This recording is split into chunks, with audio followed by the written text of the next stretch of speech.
Military Academy officer calls security on black girl, not knowing she's the national youth law speaker. I said get your hands off me. The girl's voice sliced through the sterile air like a bullet. Every head in the hall turned. Her skin shimmered dark bronze beneath the fluorescence, her natural curls tucked neatly into a professional bun. And yet, none of that mattered not here.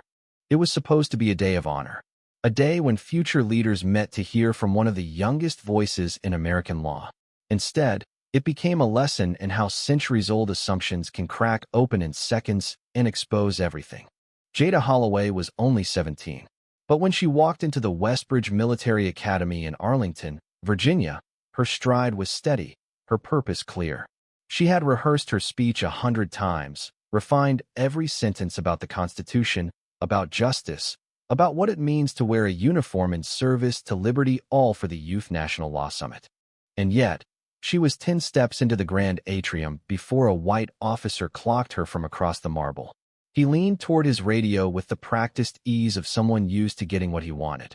Unknown civilian. Unauthorized. Possible intruder. Black female. Mid-teens. Suspicious behavior. Jada was holding a leather folder and wearing her official youth speaker badge. It didn't matter. By the time she reached the check-in table, 2 armed guards were approaching from either end of the corridor. She looked up, confused but composed. "Ma'am, I need to see your credentials," one barked. She blinked. "They're right here," she said, lifting the lanyard with the golden seal. The taller guard didn't even glance. "Step aside. Now." "Excuse me."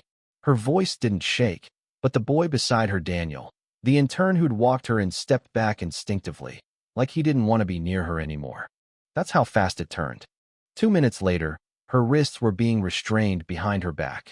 People were watching: cadets, officers, administrators. No one intervened. No one but Colonel Matthews, the man who'd invited her, and who now came storming out of the briefing room, his face red with disbelief. "What the hell is going on here?" he bellowed. The guards looked confused. "This girl is under suspicion of trespassing, sir," one said quickly. "She didn't have proper ID." Colonel Matthews' voice dropped to a lethal calm. "That girl is our keynote speaker. She's been vetted by the Department of Justice, briefed by the Civil Liberties Division, and handpicked out of over 3,000 applicants nationwide." Dead silence. The shorter guard released Jada's wrist like it had burned him. The other stammered, We weren't informed, sir." Matthews turned to Jada, his face pale. "Miss Holloway, I cannot even begin to." She cut him off. "Don't," she said simply. She looked around. The hallway was still. No one moved.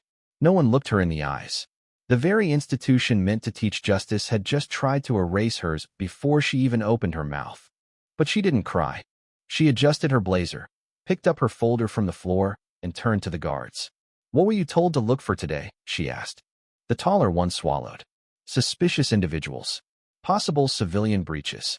"And what made me suspicious?" Her voice stayed low, almost gentle. "They didn't answer. I didn't run. I didn't yell. I was alone, dressed professionally. I had credentials." Still no answer. Colonel Matthews tried again. "Miss Holloway, please, allow me to escort you." "No," she said. "I'll walk in alone." And she did. She walked into that lecture hall with red marks on her wrists and rage in her lungs. But her voice? Her voice was pure steel. "Ladies and gentlemen," she began from the podium, "when I was 8 years old, I believed that the law protected everyone equally. That belief was broken today, 30 feet from this microphone." No one breathed. Institutional racism isn't always a shout. Sometimes it's a whisper in a radio, a glance, a hand on your arm telling you you're not supposed to be somewhere, even when you're exactly where you were meant to be. Her speech, streamed across the country, went viral within hours. Headlines exploded.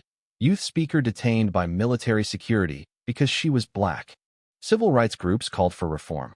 The Academy's official statement fumbled to explain it as a miscommunication. But the video said it all.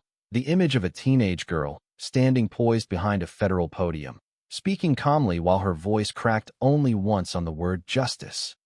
That night, Jada sat alone in her hotel room. Her phone buzzed nonstop. Politicians, lawyers, journalists. But one message stopped her cold. It was from an anonymous cadet at Westbridge. A girl. "I'm sorry. I saw what happened. I wanted to help. I froze. But you changed something today. You made me want to fight. Jada stared at the message. And for the first time that day, she smiled. She hadn't planned to make history. She just wanted to speak. But sometimes, history doesn't wait. It breaks in without permission, just like they thought she did. And when it does, you speak louder. Jada didn't eat dinner that night. The hotel room was quiet. Too quiet for someone who had just shattered a silence that had lasted generations. Her speech had already amassed over 1 million views. Her name was on every trending list. But inside, she felt hollow. Like everything she said on that stage had poured straight out of her and left her empty. The knock at her door startled her. She didn't answer at first.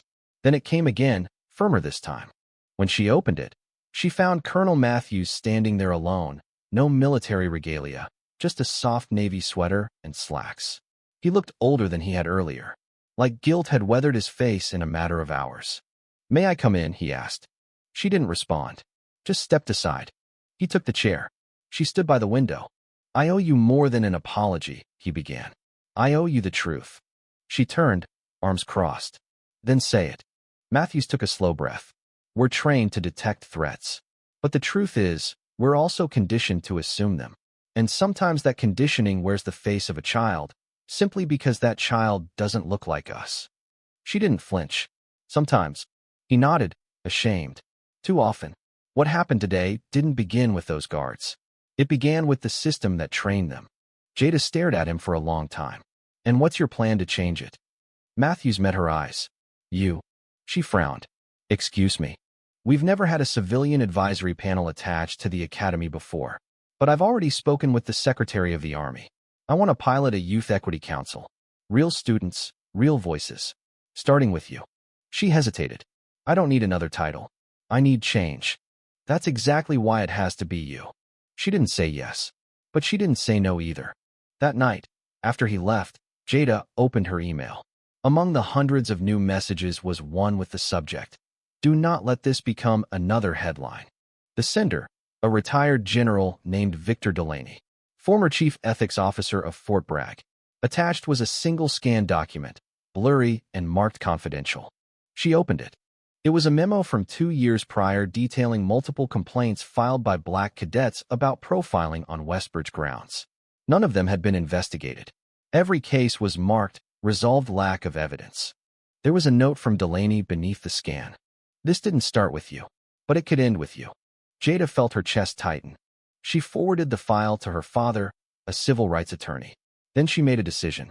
She was going back to Westbridge, not as a guest, as a witness. 2 days later, she returned to the campus. Not a single guard stopped her this time. Colonel Matthews met her at the gates. "You sure about this?" She nodded. "I've never been more sure." They headed straight to the boardroom. A full panel of officers, legal advisors, and Department of Defense representatives waited. Jada took the seat at the center. "This isn't about revenge," she said, opening with the same clarity she used at the summit. "It's about accountability and transparency. And the fact that 5 complaints were buried by this institution. I know this because someone who used to believe in your honor sent me the evidence." Gasps. Shifting chairs. The lawyer on the far left leaned forward. "You're referring to General Delaney's file?" Jada raised an eyebrow. "You know it." He looked uneasy. "It was sealed." "Sealed doesn't mean erased." A female officer cleared her throat. "Miss Holloway, you realize these are very serious accusations." "So was detaining me without cause," Jada replied. "So is destroying the futures of 5 black cadets who were told their voices didn't matter. If we're going to talk about seriousness, let's start there." No one interrupted again. What followed was a 40-minute testimony that would later be referenced in multiple military reform bills. Jada didn't yell. She didn't cry. She presented facts, stories, timelines, names, dates, patterns. She showed them who they really were and what they could become if they dared to listen. When she left that room, Matthews walked beside her in silence. Then he said, quietly, "I don't know if you realize it yet, but what you're doing is historic." She shook her head. "It's overdue." Outside the building, 3 young cadets were waiting. One of them, a black first-year named Kendra, stepped forward nervously. "Ma'am," she said, "I just wanted to say thank you. I almost dropped out last semester. I didn't think anyone would ever speak up." Jada reached out, took her hand, and said, Then you speak next. That night, C-SPAN aired the full footage of Jada's testimony. Social media erupted again. Hashtags like Justice at Westbridge and Let Jada Speak flooded timelines. But this time, it wasn't just anger. It was action. Within a week, the Department of Defense announced a new oversight committee, headed in part by retired civil rights leaders. The 5 buried complaints were reopened. 2 officers were suspended. A third quietly resigned. And at the heart of it all was a 17-year-old girl who had only come to give a speech. Jada's life changed overnight. Offers came in from Ivy League schools. Interview requests from every major network. Protest invitations, documentary pitches, book deals. But she turned most of them down. Except one. Harvard Law School invited her to speak to their incoming class. As she stood before the nation's brightest legal minds, Jada didn't talk about her accolades. She talked about silence. The law doesn't only fail when it's broken, she said. It fails when it's quiet in the face of power, when it protects the powerful instead of the just, and when it teaches future soldiers to see my skin before my voice. The room was still. Then applause erupted. Afterward, one professor approached her, an older woman with silver hair and soft eyes. You know, she said, when Thurgood Marshall was your age, he couldn't even dream of standing in rooms like this. And now here you are not just standing, but changing them. Jada smiled. I don't want to be the exception. Then don't be, the professor replied. Be the beginning. And she was. But the story wasn't over yet. Because as Jada walked back to her hotel that evening, her phone rang. It was her father. Sweetheart, he said, his voice low. We have a problem. Her stomach dropped. What is it? That memo you received? Someone leaked your email thread. And now a military contractor is trying to claim you violated national security protocols. Jada froze. They're trying to silence me. Yes, but you're not alone. We've already got ACLU and NAACP lawyers ready. But I need you to stay calm. She hung up the phone, hand trembling. They were fighting back now. Not with guns, but with red tape. With bureaucracy. With the same quiet cruelty that nearly erased her before. But Jada wasn't 17 anymore. She was a symbol now. A voice. And she wasn't going quiet. Jada didn't cry. She sat on the edge of the hotel bed, phone still in her hand, staring out the window as the city lights flickered against the glass. They were coming for her, just like they had come for every voice that rose too far, too fast, too loud. But something was different now. They were coming, and she was ready. Her father had already looped in a legal team. Civil rights lawyers, constitutional scholars, even a retired federal judge who had been following her story since the Westbridge incident. The leak was real. The allegation was serious. But the motive was transparent. The military contractor Ellison Dynamics claimed that her possession of the internal Westbridge memo violated national security protections. They had quietly filed an injunction that morning, asking a federal court to open a formal investigation. If it stuck, it wouldn't just silence Jada. It would make her a criminal. The next day, the headlines were everywhere. Youth speaker faces legal heat after military leak. From hero to liability? Patriot or provocateur? Some anchors danced around it. Others didn't. One particularly vicious segment aired on a late-night conservative show, featuring a smug ex-general waving the printed memo. You see, this is the problem with these so-called activists. They pretend to love the country, but they'll burn it down if it gets them a few more retweets. Jada watched from her hotel room, expression unreadable. That night, she met with her legal team. The strategy was clear: fight fire with sunlight. We hold a press conference, said Ms. Carroll, her ACLU attorney. We tell the full story. Show the sequence. Frame it not as a leak, but as a whistleblowing act in the public interest. But they'll say I'm a minor who shouldn't have had the document, Jada pointed out. You didn't obtain it illegally, said her father. You received it from a retired officer who believed it was being buried. That's protected. And your age? That's our shield, not their sword. Jada nodded. Let's do it. The next morning, they stood together in front of a wall of cameras outside the Washington Press Club. The crowd was bigger than expected. Reporters lined the street. Protesters stood behind them, waving signs that read she spoke for all of U.S. and truth is not a crime. Jada stepped to the mic. My name is Jada Holloway. I am not a threat to national security. I am a threat to secrecy, and I refuse to apologize for that. She held up the document. This memo was never about classified operations. It was about silenced voices, cadets who were dismissed because of the color of their skin. I didn't hack a server. I didn't break into a vault. A retired general, sick of watching injustice get stamped confidential, sent this to me because he believed the truth should not be buried. She paused. And if you think that makes me dangerous, then maybe you should ask yourself, dangerous to whom? There was a pause. Then applause erupted. That moment became one of the most replayed clips on news channels for weeks. Behind the scenes, pressure mounted. Multiple lawmakers publicly sided with Jada. Civil liberty organizations filed amicus briefs. And when the preliminary hearing finally came, the courtroom was packed with observers, students, even a few Westbridge cadets who slipped in wearing civilian clothes. The judge, a no-nonsense black woman named Ruth Granger, read through the motion quietly. Then she looked up. I've reviewed the timeline, the context, and the materials submitted. The court finds no evidence that Ms. Holloway knowingly breached any security protocols. Furthermore, the court recognizes that the contents of the document pertain to systemic discrimination, a matter of overwhelming public interest. Motion to investigate is denied. You could hear the breath of the courtroom catch and release. The military contractor had lost. Jada had won. But the story didn't end there. The following week, Ellison Dynamics issued a statement doubling down, accusing the court of politicizing national security. The Pentagon, under increasing public scrutiny, began distancing itself from both Ellison and Westbridge. And that's when things got ugly. Jada's email was hacked. Her school records leaked. Old social media posts, sarcastic jokes from when she was 13 were cherry-picked and reposted by trolls claiming she was racist against whites, anti-police, unpatriotic. She woke up one morning to find her face photoshopped on a wanted poster. Another day, a message slid under her hotel room door with one word. Enough. Her security was tightened. Police patrolled the floor. But Jada?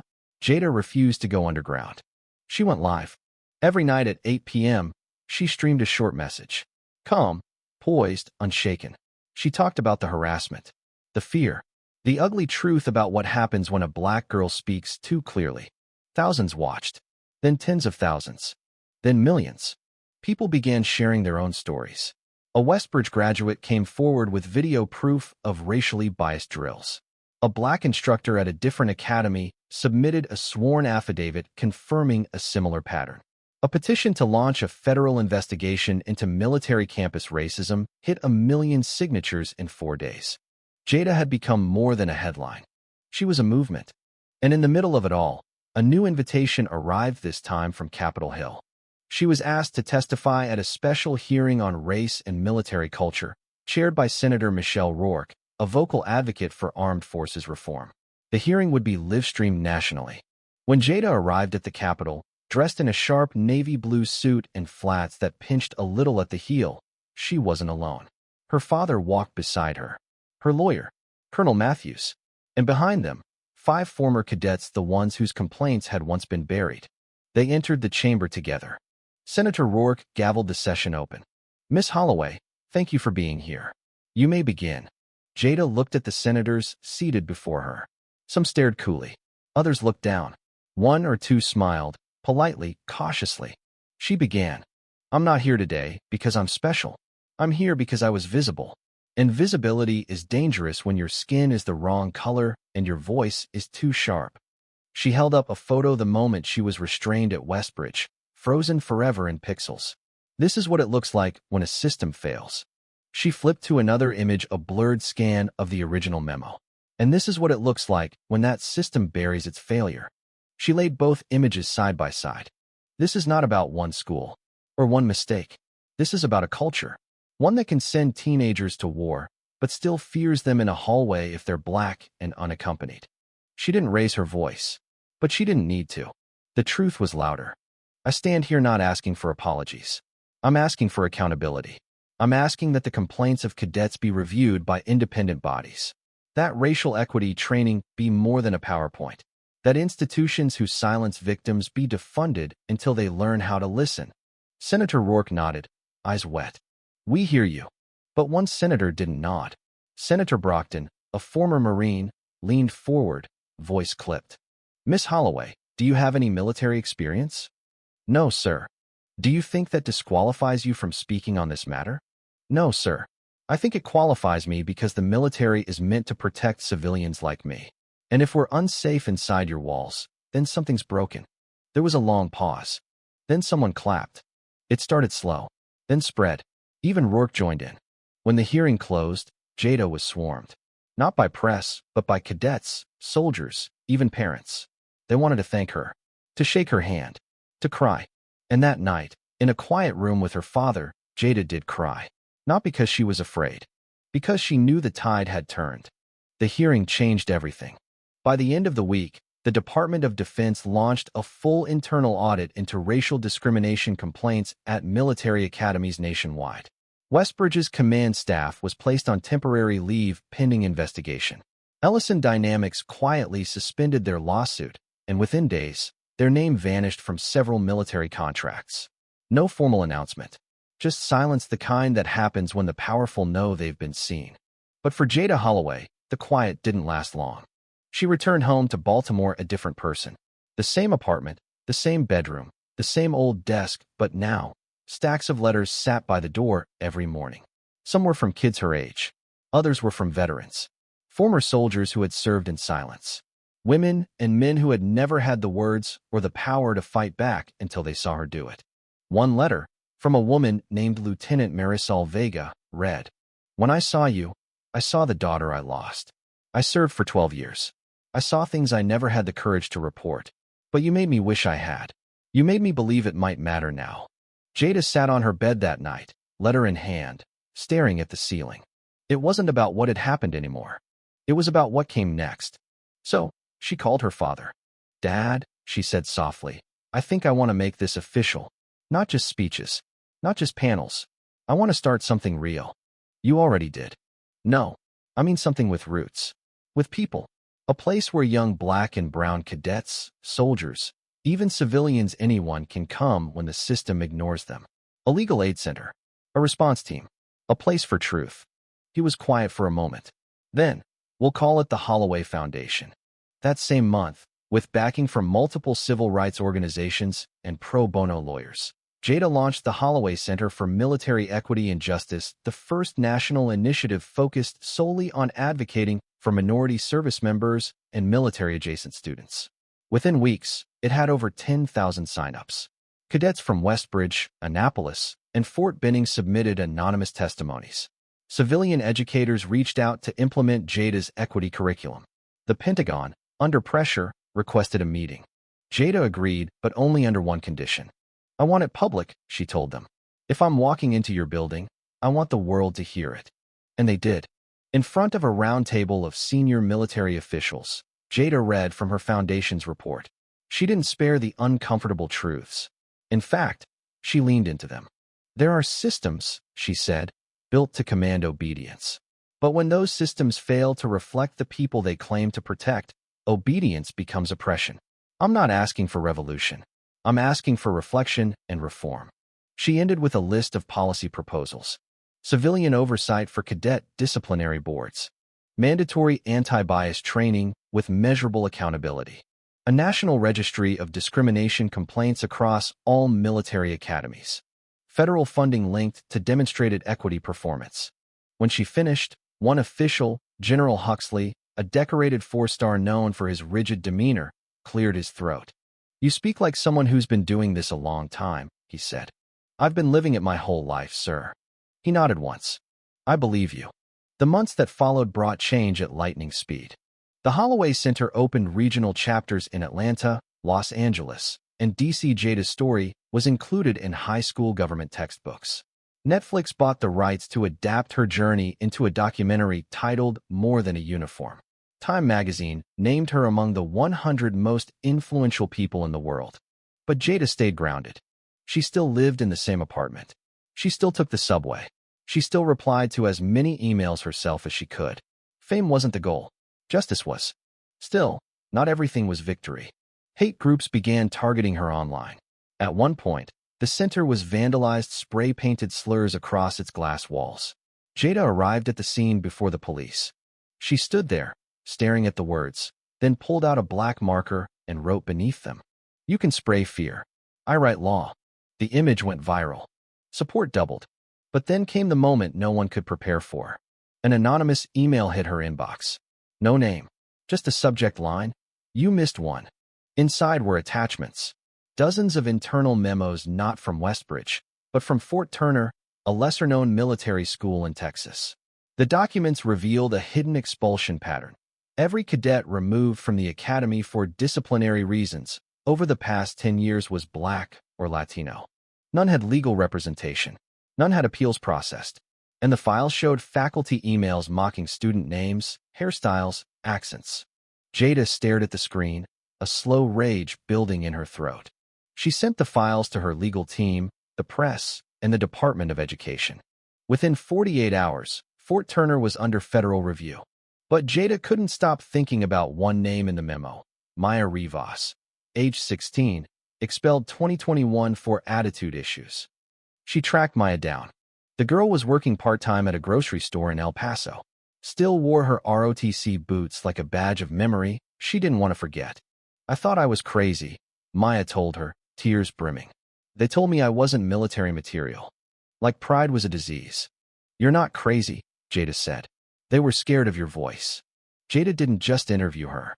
She got Maya reinstated.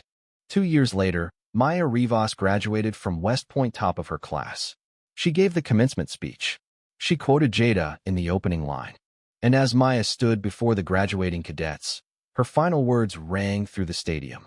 They didn't want us here, but we're here anyway, and we're not leaving. In the crowd, Jada watched, her heart full. She wasn't the only one anymore. The work continued. The Holloway Center kept growing. And eventually, Jada did go to law school, not to become a lawyer, but to write better tools for the next fight.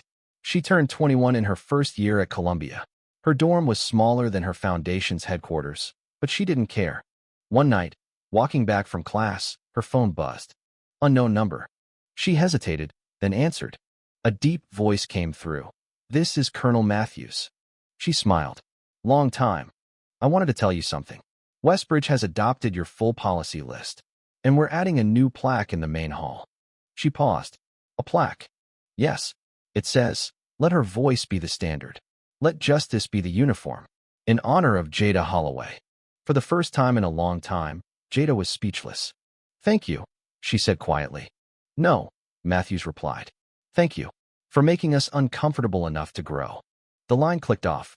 Jada stood on the street for a long while, phone pressed to her chest, a chill wind rolling through the trees. The system hadn't been built for her, but she had rebuilt something anyway. Not through rage, but through resilience. Not through power, but through truth. And not by waiting for justice to arrive, but by walking into its house, uninvited, and speaking until the walls listened. The end. Thank you for listening. If you find it interesting, please like and subscribe to follow the next stories.